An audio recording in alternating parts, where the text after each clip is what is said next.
Hi, this is Denise and welcome to Mommy's Guide to Happy Hour. And I cannot tell you how excited I am today. I have with me Kim West, and she is a sleep lady and she's laughing because I just want to tell you this book right here saved my life 10 years ago. And if you have little kids, if you have infants, if you have babies that are not sleeping, this is the Bible. So I cannot wait to dive in.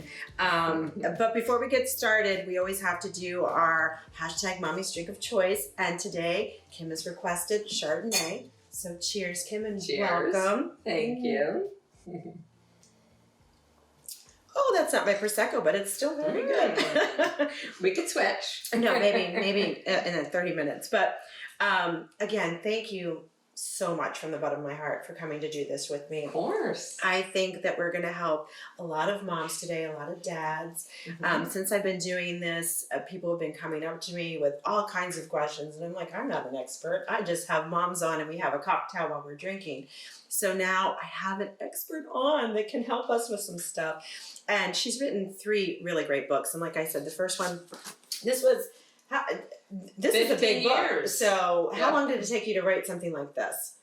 About a year. Monster, about a year. And this, yeah. And this after goes 10 years of practicing with families. That's what that's what I wanted to ask you. What made you decide to get into like sleep therapy? Were your own children bad sleepers? Popular question. So I'm a family therapist by training, so clinical social worker, and I had a private practice. And when I was pregnant with my first daughter, my brother, who has 2 children 6 months older than my 2 children, so they had their newborn and they came to visit and they were a wreck. The parents were a wreck. Okay. Their baby wasn't sleeping. They're like, we can't manage this. Denise, my sister-in-law, said, I'm going to quit my job. I can barely stay awake. It is a nightmare. And they said, and we'll never have any more children. And I was terrified. Right. Because here I am. Well, nobody tells you really what happens. Yeah. Because also, don't you just think, like, aren't they just going to sleep? Yeah, no. Right? 2 hours at a time. Yeah. If you're lucky. Right. If you're lucky. So then I had and what I do when I get nervous or anxious about something, I start researching. And then I had my baby, and she was had difficulty with breastfeeding. I got some really bad advice. And I just decided in the middle of the night, like when I was practically hallucinating, that I wasn't going to follow that advice and I was going to try something else. Right. And I put her, we did a kind of a different routine. It wasn't popular then. Right. Was the swaddle popular then? Yeah. Okay. Yeah. But I put her on a little bit more of a schedule. Okay. And that wasn't very fashionable. No. It kind of isn't really now either. I was always, and still am, a very scheduled sleeper for my kids. And that started because I wasn't getting any sleep when they were little. And to this day, they know what time it is. They know what time we're going to bed. So, right. Yeah. And it doesn't have to be like rigid schedule, but we need a framework for our day, particularly our children. And you, so I'm going to toot your horn a lot because the wind down time, I really learned from the book.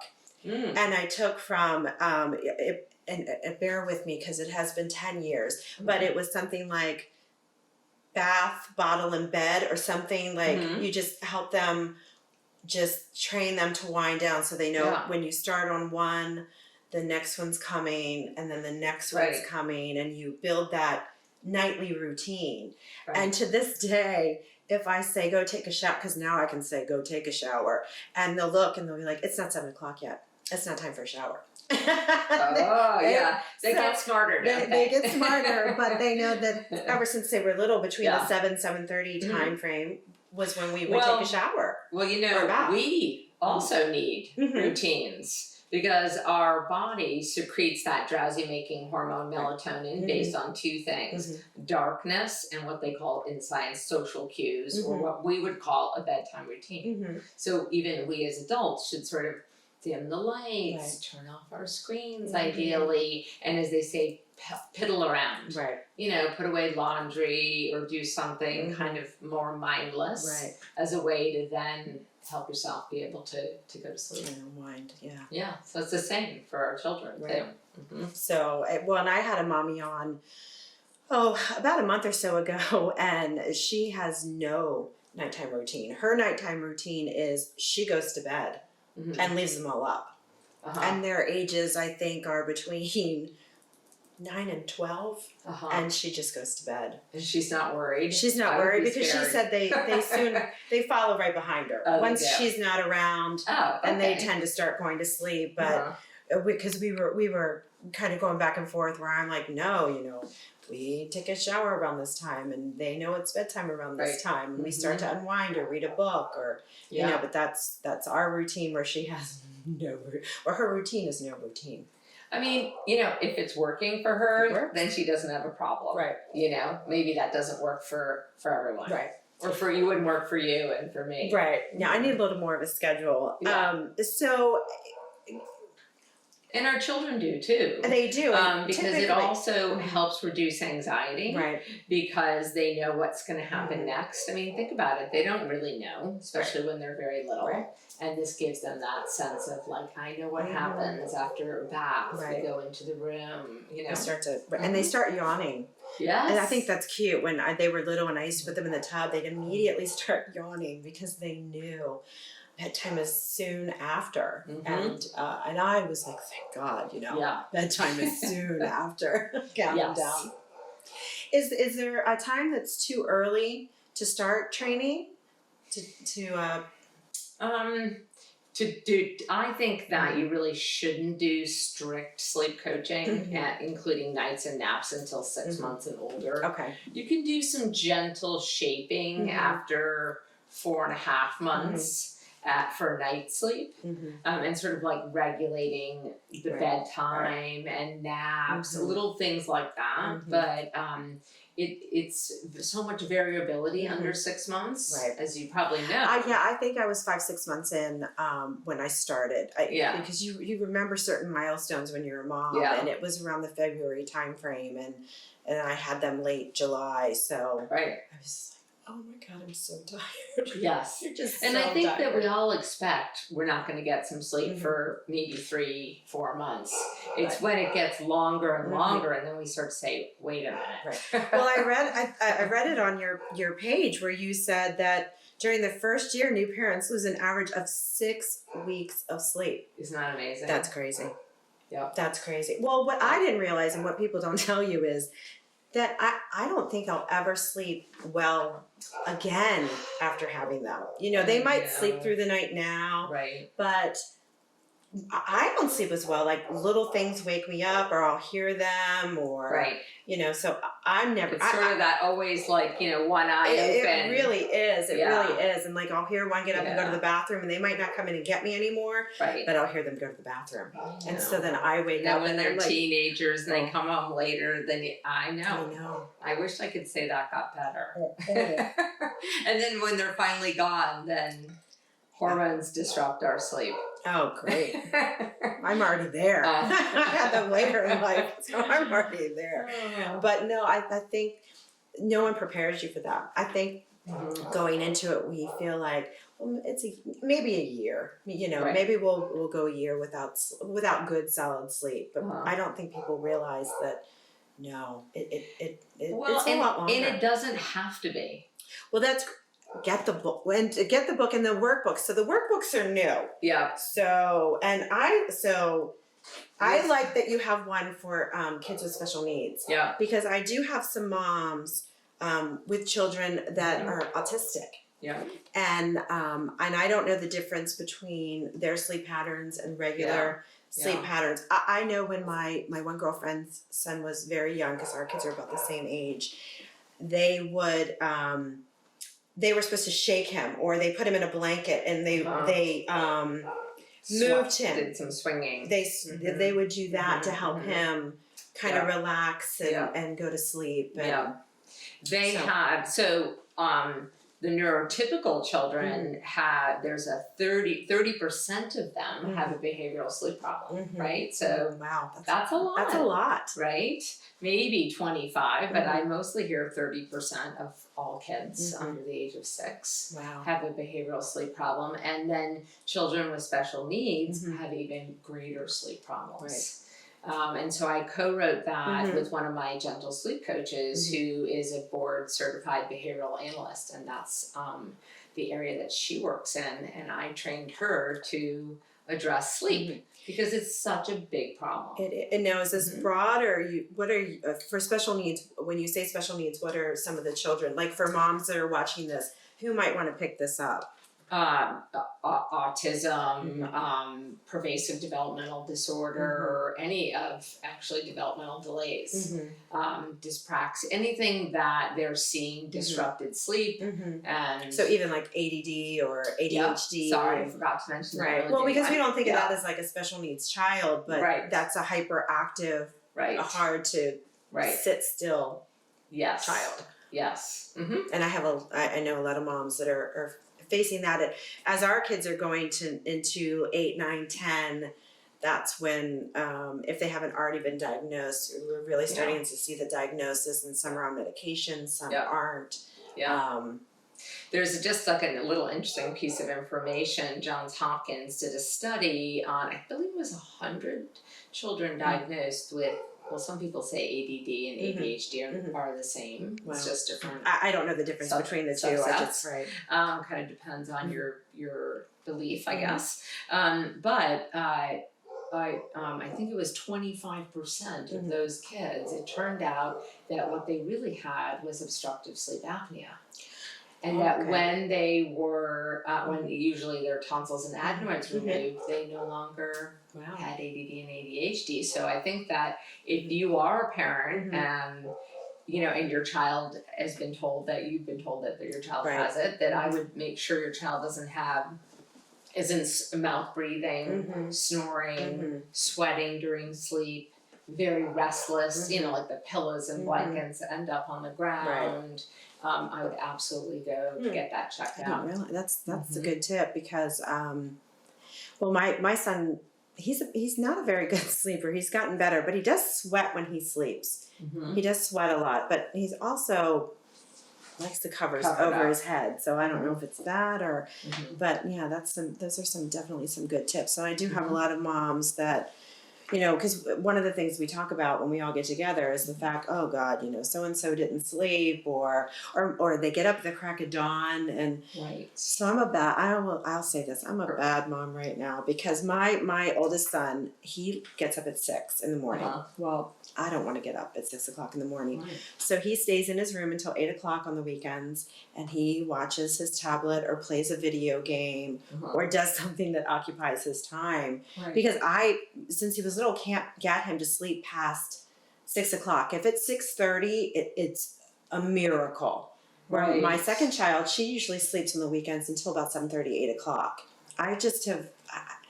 do you have any tricks on getting your kids, like, and that was something I should have started earlier with him, but I could never, was just so happy when he finally went to sleep. If he slept all night and he woke up at 6, it wasn't as bad. Yeah, I mean, I think they do say, by the way, that whether, like, for instance, if you're a morning bird or a night owl, you can't really change that. I cannot change him. And just like we can't do that, like, I'm more of a night owl, and everyone's like, well, you have to become an early bird as a mother. I'm like, well, how do you can't, right? That's why my kid stays in his room for 2 hours and watches his tablet. But it could be, like, for instance, maybe his dad was a morning bird. Because there is a genetic link, they believe. So the real question would be, is whatever time he goes to sleep from whatever time he wakes up, is that enough sleep for him? Is he rested?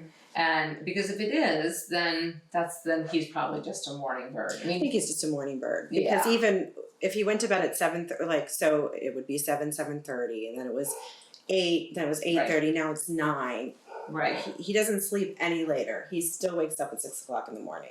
And he's rested and not falling apart in the afternoon. No, he's fine. He's completely rested. That's just his. And I always kid with him, because I had him at 6:30 in the morning, So I'm like, right. you know, See? you came out early in the morning, That's and right. that's just you're just a morning person. So. Yeah. But now it's different because early rising is a huge problem for lots of parents. And it's not because their child is a morning bird. It's because their child's waking up at 4 or 5. Yeah, those were the worst. Yeah. It's very hard. That's hard when your child wakes up at 4 o'clock in the morning and you can't get them back to sleep. And yes. So some suggestions. What should? Well, so let me tell you a little bit about the causes of early rising, right? And then you end up seeing what to do about it. So, and this is not necessarily in this order, and you don't have to have all of these causes to have a child with early rising. So the first one is going to bed too late. I don't think that's logical. Me, go to bed late, hopefully I'd sleep in. Yeah. You know, but for our children, and usually under 7, 8 years of age, if you miss that window, you know, that which we all have, ours is around 10 to 11 p.m., then the body says, well, I don't see any signs of going to sleep, we better wake up. It secretes alerting hormones, makes it harder to go to sleep. You tend to wake up more during the night and then wake up too early. Again, doesn't make a whole heck of a lot of sense, but it's true, science-wise. So you really have to get that window right at bedtime and have them getting to bed early enough. So not too late at bedtime. The third one is nap deprivation. A lot of people think, well, I'll skip the naps and then they'll sleep better at night. No. So reverse I hope too. you're getting that. So Alex is newly married and does not have children yet. I hope you're getting this. Yes, to be prepped. And then the third one is if they're awake too long from the afternoon nap to bedtime, right? So let's say you have a toddler who transitioned from 2 naps to 1, and now they're sleeping, instead of going later in the afternoon, like 11 a.m. to 1. Right. And they used to sleep through the night. Now they'll after a few weeks, they'll stop because they're going from 1 to, let's say, 7:30 bedtime. Too long a window. And the body will do that same thing, start secreting the hormones. And then the fourth one is going to bed too drowsy. So putting yourself to sleep is a learned skill. This is another one of those things that when we're pregnant, we're sort of thinking, what? Right. You know, so I always say, remember back in the day before you were a parent, and probably before you're pregnant if you're a female listener, because some pregnant women have sleep disturbances. So maybe you had to go to bed earlier because you had a really early flight in the morning or something. You actually did something to help you go to sleep. Maybe you took a warm shower, read a book, meditated, watched TV, something, you know, and then you might have even had to do something to turn off your mind, right? So you actually are doing, or you're trying to, you actually are doing something. So bedtime is the easiest time to learn how to put yourself to sleep, which is why I always tell parents if you're going to start sleep training, you start after a great day of naps, right? So they're not overtired, and at bedtime awake so they can master the skill. So imagine if you are rocking your child to sleep or laying down with them to sleep at bedtime, and then and you're lucky enough to have them sleep through till, let's say, 4. So lots of times they'll wake up before that and need you to come back in and rock them to sleep or lay down with them. But then at 4, it's much harder to go back to sleep. Right? I find that now. Even for me. If I wake up at 4, I have the hardest time going back to sleep. Exactly. So if you don't have the skill mastered at the easiest time, bedtime, you can't possibly apply that at 4 or 5 a.m. So again, that's why going to bed too drowsy, i.e. you don't have it mastered, the skill. And then the fifth cause of early rising is, again, obstructive sleep apnea. That can cause early rising and also can cause delay in getting to sleep. So those are the main causes. So that means a lot of times when you see, you know, if a parent is suffering with their child getting up at, you know, 3, 4, 5 a.m., that I would look to those other things that I said, you know, does my child know how to put themselves to sleep? Are they getting good naps? Is the bedtime early enough? Right. So many times kids are going to bed too late. Too late. And it's funny that you say that because my girlfriends and I, we all got pregnant around this pretty much the same time. So we're all doing things differently. And I would always if something didn't work, I would move to put mine to bed earlier and not make it later. And I would hear about it. Like, no, just make them stay up a little longer. I'm like, no, I think I'm going to put them to bed earlier because let's see how that works. And that was always my thing. Let me try to get them down earlier. Yeah. And to this day, even with my daughter, every once in a while, it's not too often, but her father and I are recently divorced. So sometimes after she's been with him for an entire weekend and she comes home, that Sunday night, I used to have some challenges with her where she didn't want to go to sleep. And when she was with her dad, there was another little girl in her room. So she had someone to kind of hang out with for the weekend. And then she'd come home to her own room. And literally it was going on sometimes 10, 11 o'clock. Well, she's used to going to bed at 8:30. And she became a wreck. She was crying. She was overtired. Because she likes her sleep. So she would be the one that if she did go to bed late, would continue sleeping because she does like to sleep. But, that was I wasn't used to it. And her being 6, 7, 8 at the time when she was doing it.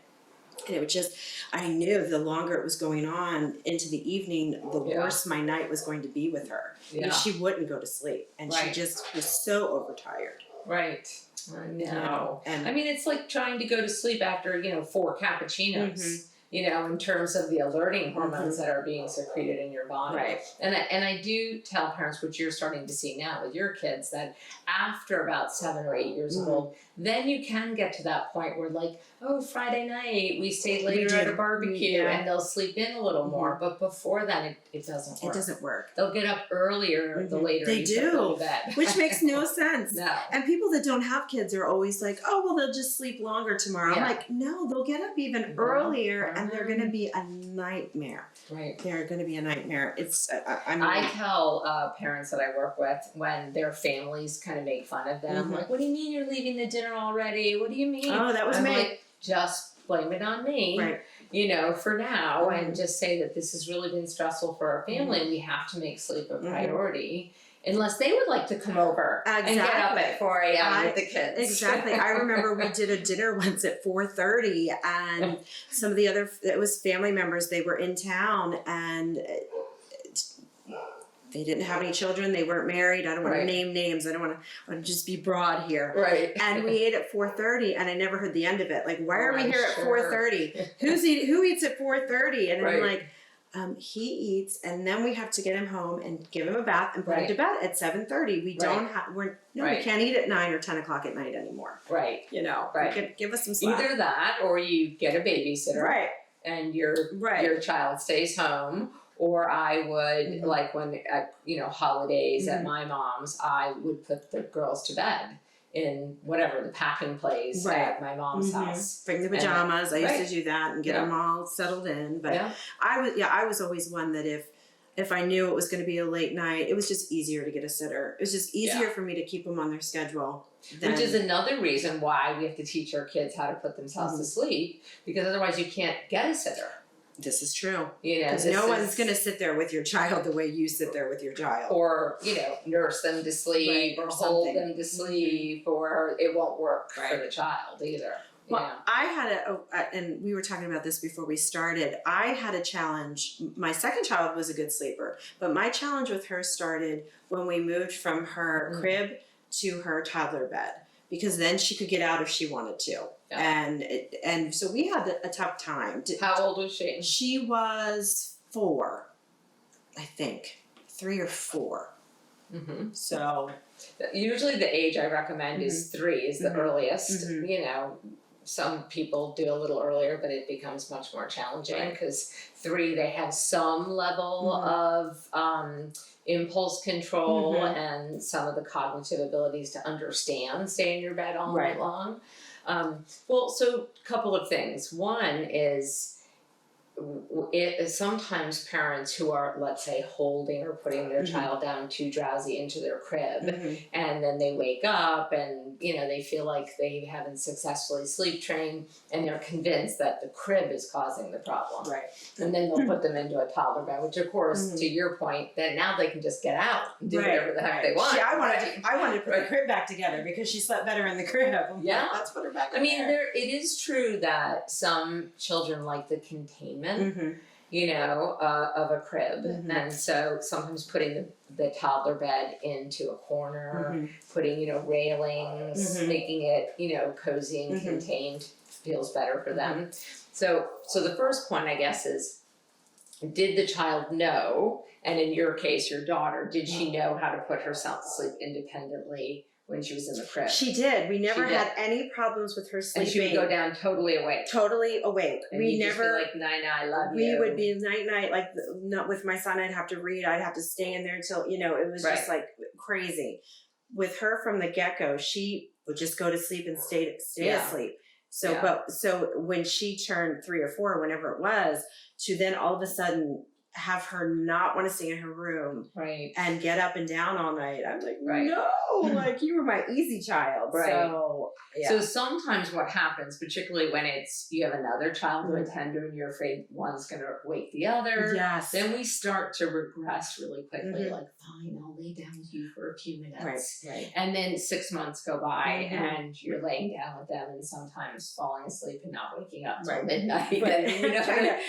Can you get out of that? I've crawled out of their room. And so then you have to do some sleep coaching to say, okay, you know what, mommy made a mistake. I know that I shouldn't have been doing that, but we're going to change that now. But when we initially transition them, I think we have to expect some regression. Right. And so our job then as the parent is just not to regress with them. Like I said, like lying down and starting a whole nother sleep coach, as I like to call it. So, and that's really, really, really common. No matter what we do. So you can also say, you know what, I'm going to stay upstairs, and put away some laundry or whatever. On my PJs. On the same floor. Exactly. Just to say I'm right here, have a night light, talk about some of the rules of a big bed, and how proud you are and how exciting it is. But we have to stay in our bed and just not regress and create a new problem. Yeah, it's definitely hard because I've always been one. I would rather get up all night long and walk you back to your room than have you crawl in bed with me and start that habit. So where I know many moms are like, I can't believe you just didn't let her crawl in bed with you. And I'm like, no, because then I've got to figure out how to get her out of my bed and back into. It's just I'd rather get up for however long it takes. However many days, however many whatever. I mean, and at the same time, a lot of people, thousands, probably millions of people are just saying, just come into my bed. Are you seeing a lot of that? Like, what's the most common when a couple comes to you? What are some of the most common reasons they're coming to you? And what age are the babies, or are they toddlers? I would say, well, my book addresses 0 to 6 years of age, and really sleep coaching, as I like to call it, 6 months to 6 years. So, I'm not going to, maybe toddlers is a really big one. But also I've had such a huge amount of 8, 9, 10-month-olds, 3-year-olds. It's really, it's just, again, 30%. I think the most common is, well, of course, the parents are all exhausted, many times irritated, fighting, blaming, and feel hopeless. Like it's never going to get any better. But I get that, because when you're so exhausted, you tend to just whatever you can do to survive and sleep through the night. It tends to be more about that than the baby or the toddler at that point, because you're just so tired. You have a meeting or you have to do something. Absolutely. So what they're doing is they're putting their child to sleep, and then when they wake up every 3 to 4 hours, or sometimes more frequently, depending on the sleep cycles, they have to go in and put their child back to sleep, whatever that magical way is, or it felt magical in the beginning and no longer feels magical after a few years of it. And so the kinds of things they're doing are rocking, nursing, bottle feeding to sleep, holding, laying down with, twirling mommy's hair, very popular. I have not heard that one. Okay. Holding, dad's ear, pinching the skin. I mean, basically, so keep they know, you here. Hand holding. Yeah, I've had the hand holding because you can't. It's hard to get your little hand out of there. So and then there's another group that's doing reactive co-sleeping. So I'm not against co-sleeping. As long as you're doing it safely, it's working for everyone in your family, then you don't have a sleep problem. I don't think this is a philosophical discussion in that regard. That was just never my preference. If you want to do it and that's everyone's happy with it, that's great. But that's just not my preference. And so most of the people who came to see me weren't happy. Either they wanted to do it and they just didn't have a child that it worked well with. I really do believe some kids are just more sensitive to even touch and other movements in the bed. And then they found they couldn't, or they didn't plan on it and they were doing it out of desperation, like the examples you were giving. And so then I help them devise a plan so that they can end co-sleeping. Reactive co-sleeping. Right. Is that what you do in your course then? So I noticed that you had a course. So could you tell me a little bit about that? And if anyone's interested, how they can find you. We're going to put all your information up on the site when we air this, so they'll be able to contact you or follow you on Facebook and get your books. And great. Thank you. So what I've tried to do over the years is have help, advice, and services at all price levels. So I tell everyone, and this is true, if anyone still goes to the library, if your library does not have my book, email me, assistant@sleeplady.com, and I'll mail them a copy, because I think everybody needs to have access to free advice. My blog has thousands of articles too. And so then I have my book. And then I created an e-course.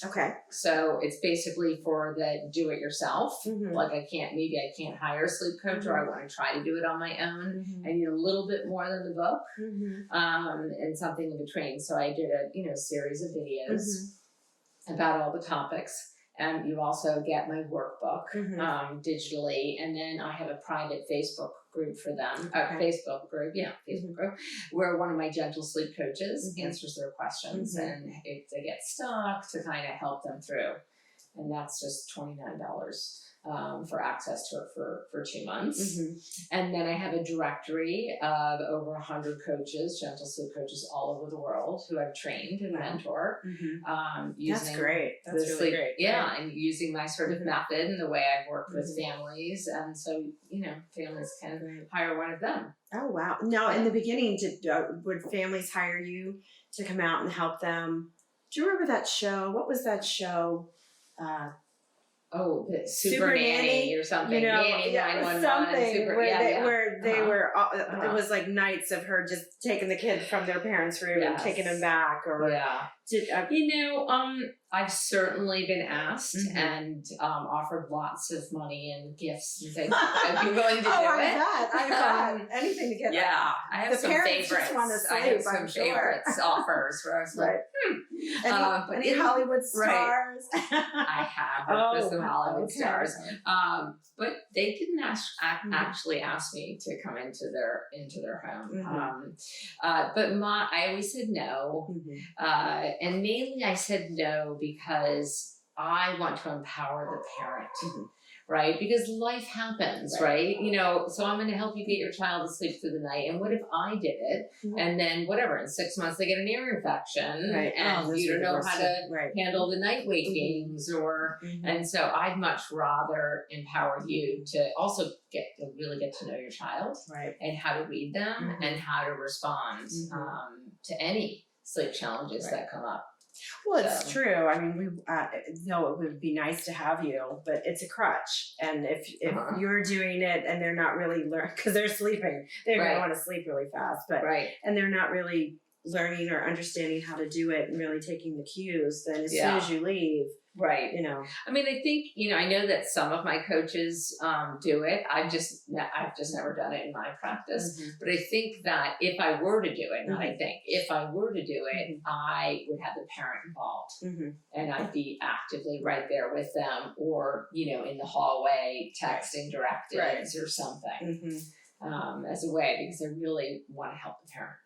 Well, and I mean, the book definitely helped me. I mean, I was at my wit's end back then. I really was, and you're desperate when you're new parents and you don't know what to do, and everyone gives you thousands of, oh, try this, or this worked for my baby, or this worked for my cousin's baby, or and it's also, and I think there's also a lot of criticism out there. I mean, I think it's hard being a parent in general for all of us.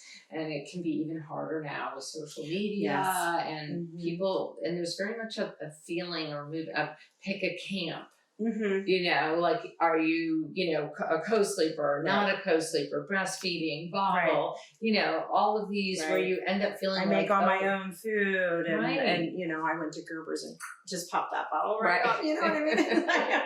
Right. My kids grew up okay, it's fine. I didn't make any of the food itself, which is great too if you can do it, but I'm not that mom. So yeah.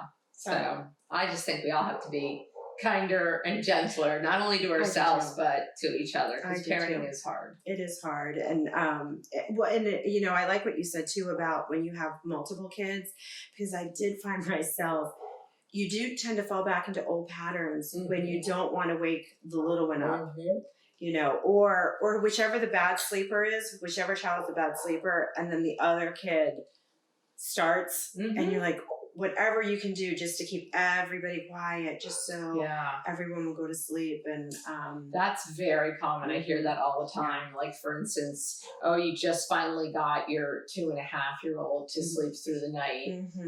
And your little baby is crying, and you'll go in and do anything to quiet the baby so they don't wake up your preschooler, and now you have 2 different problems on your hands.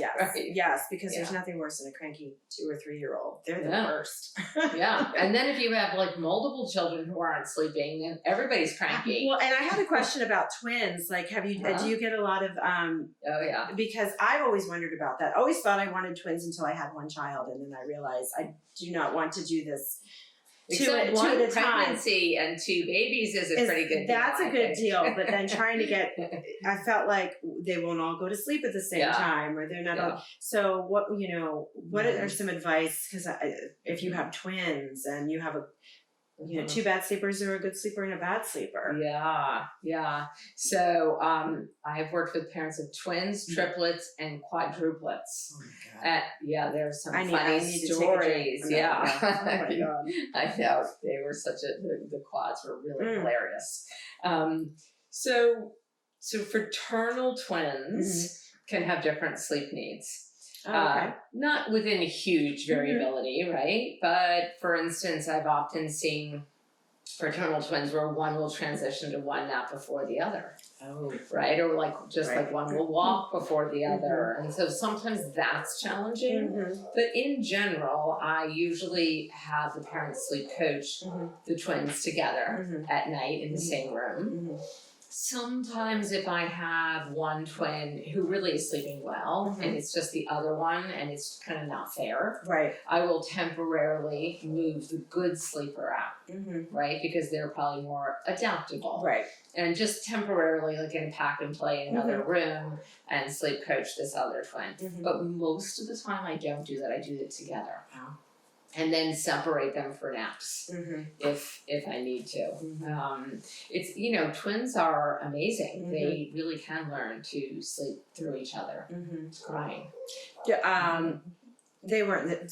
Do you find that a lot of the parents put them in the same crib, or they were in separate cribs, or did they sleep better together? Yeah, there's interesting kind of controversy maybe over that, or really a lack of research. But there's more research to support a twins sharing a crib, particularly in the beginning. and that their breathing synchronizes with each other, and they sleep better. But most of the parents are afraid to do that, and their pediatricians and the AAP, despite lack of research on it, tell them not to do it, because it's not the same as siblings sleeping in the same crib. Right. Meaning different age different siblings, ages, but these are which is where the research is, not on multiples. So, but I have lots of friends also who've had multiples, and they had them in the beginning together. And then after a while, when they got too big or they felt, but even they say that they'll like snuggle together and, super cute. So Well, I have a girlfriend, she has 2 sets of twins, a boy and girl, and then another boy and girl. Wow. And it just, and her one daughter is autistic. So so the dynamic, I remember when she had 4 kids all under, 3 years old, like, oh wow. You know what I mean? Wow. Like, whenever I felt like my day was a disaster, I thought, oh my God, what must it be like? 2 sets of twins, all just running around the house and trying to get them to sleep, and just, my thing was always to sleep with the kids, with my older son. I mean, I just feel like when everybody's sleeping well, like life is better. It is better. It's like a glass half full.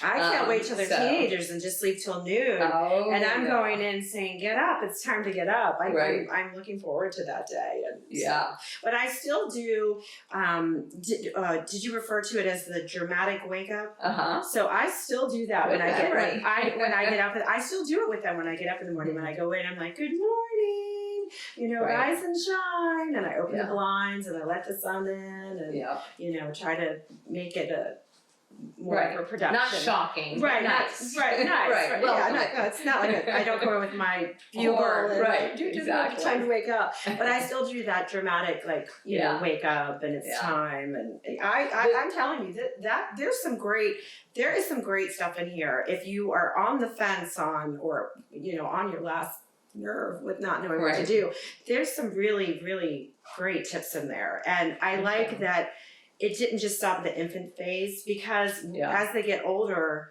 their patterns do change and things do change. And also, some parents just continue and it just moves from, I used to nurse you to sleep, then I rocked you to sleep, now I lay down with you, and now I just sleep in your bed. Or you sleep in my bed, and they don't know that there could be another way.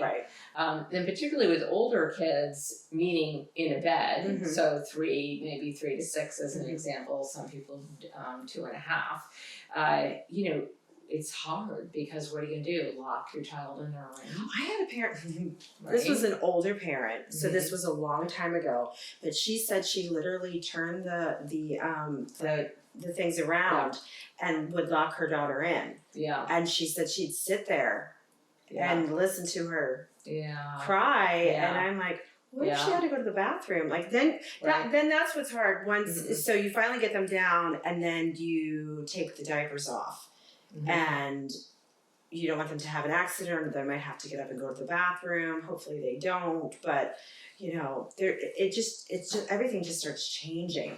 So I mean, I'm biased, but so my method is called the Sleep Lady Shuffle. It's a more gentle, gradual method that's not cried out or fervorizing. Prefer, and I think that it's the best match for. It's not one size fits all. Nothing is one size fits all. Right? No, and I modified things and you should. It wasn't that this helped 100%. I modified and I tailored it to the kids, which is what you should do. Which is actually why it took me so long to agree to write a book, because I was like, but every family's different, every child's different. So, and enough people were like, Kim, just write to the masses and they can tweak it. Or they can call you and tweak it, and you help them tweak it. But I forgot what I was going to say about that. That I think that for kids with special needs, children who were maybe newly adopted, and children in beds, I think this method works better.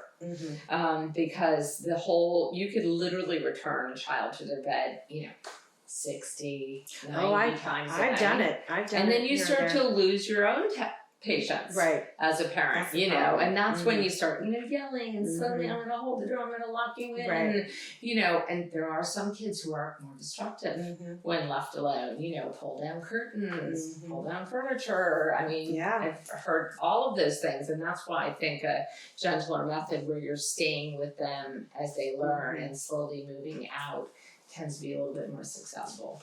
And, you know, being, so when my husband and I separated, the kids were 4 and 6. And I remember thinking before he left, oh my God, like, I'm going to have to do this all by myself at night. Like, if they start getting, like, I was petrified, you know, of the change of, I always relied on my husband helping me if they were getting up. And so then you have a whole new set of issues and, you know, and then the kids are a little disrupted from that. So, you know, it is a gentler, easier method, which I do prefer. And it's almost like every woman that gets pregnant has to read What to Expect When Expecting. It's like the Bible. I'm telling you. And then after you have the child, this is your next Bible. This is what you read.